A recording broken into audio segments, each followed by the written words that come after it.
आत्ताचे आमचे आमदार साहेब आहेत जे शंकर मांडेकर, ते एका वर्षात 2200 कोटीची कामं मॅडम त्यांनी केली. म्हणजे ते रात्रंदिवस काम करतात, पळतात, लोकांमध्ये जातात, सगळ्या अडीअडचणी ते समजून घेतात आणि त्याच्यावर 100% तिथं पर्याय निघतोच. आता तशी मुळशी पॅटर्न वगैरे अशी काही ओळख राहिलेली नाही आहे. आता सगळा आमचा तालुका सुधारला आहे.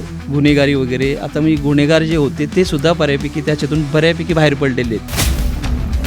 बुक्कुम गावामध्ये आणि वाडे वस्त्यावरती अशा 3 टाक्या पाण्याच्या पहिल्याच वर्षात मी बांधून घेतले होते. त्याच्यानंतर स्मशानभूमीचे प्रश्न अगदी 30-30 वर्षे 40-40 वर्षे रखडले होते.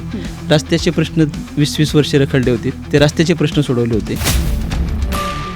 मला म्हणजे कामाची आवड प्रचंड आहे आणि माझा पाठपुरावा पण फार प्रचंड असतो. मी दोन्ही गोष्टी अगदी प्रामाणिक करतो आणि पाठपुराव्याशिवाय काम होत नाही. आमच्या भागाला जवळजवळ 5 ते 6 धरणं आहेत. त्याच्यात 50 ते 60 TMC पाणी आमच्या स्टोरेज असतं आमच्याकडं. म्हणजे पूर्ण जे पुणे पाणी पिते, पुणे किंवा खालच्या आणखी कुठले जिल्हे असतील ते पाणी पिते, ते आमच्या तालुक्यातून पाणी जातं. माझ्या गावातच जर शाळेला मुलगा टाकू शकत नाही मी, तर पुण्याला टाकायला लागतं, तर मुलं राहणार कशी काय?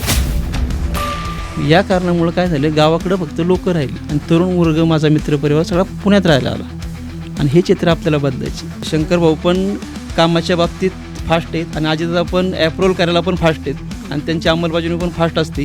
त्याच्यामुळं तालुक्याची कामं थांबू शकत नाही आता कशीच.